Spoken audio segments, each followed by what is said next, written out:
In this video, we will discuss the pathological features of autoimmune hepatitis. So, autoimmune hepatitis, as the name implies, is a condition in which our immune system destroys our own hepatic parenchyma.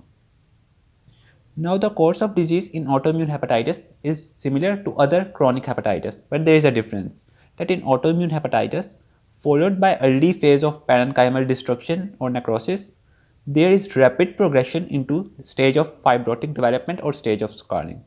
So the difference is that in chronic viral hepatitis, the progression to the stage of scarring is very slow. But in autoimmune hepatitis, the patients rapidly progress to the stage of development of scars. So this is the difference. Now, as far as the microscopic features of autoimmune hepatitis are concerned, there are three characteristic features which you need to remember for autoimmune hepatitis. These features are necrosis and inflammation, plasma cell predominance, and hepatocytic rosettes. These three are the key features which you need to remember. Now let's start with the first one, that is necrosis and inflammation. This necrosis and inflammation is actually visible in two ways. Firstly, you will see extensive interface hepatitis. Now what is this interface hepatitis? For example, if this is the hepatic lobule, this is the central vein at the center of hepatic lobule, and at the periphery of the hepatic lobules there is these portal tracts.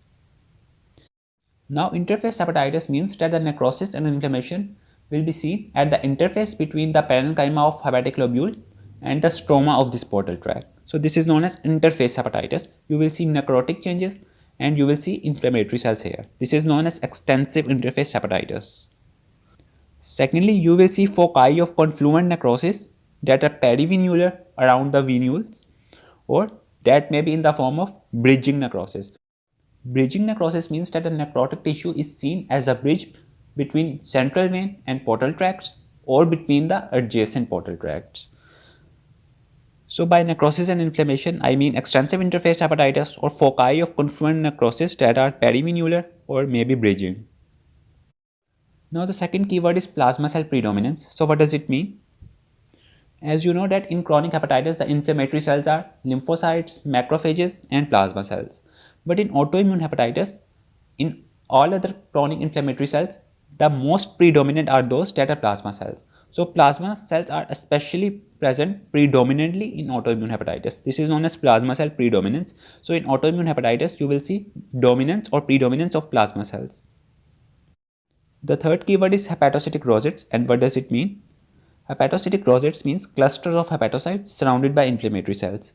So just as the petals of rose are arranged in a cluster, these hepatocytes will be seen to form a clusters. These are known as hepatocytic rosettes. And these hepatocytic rosettes are present at those areas where the activity of disease is very marked or very pronounced.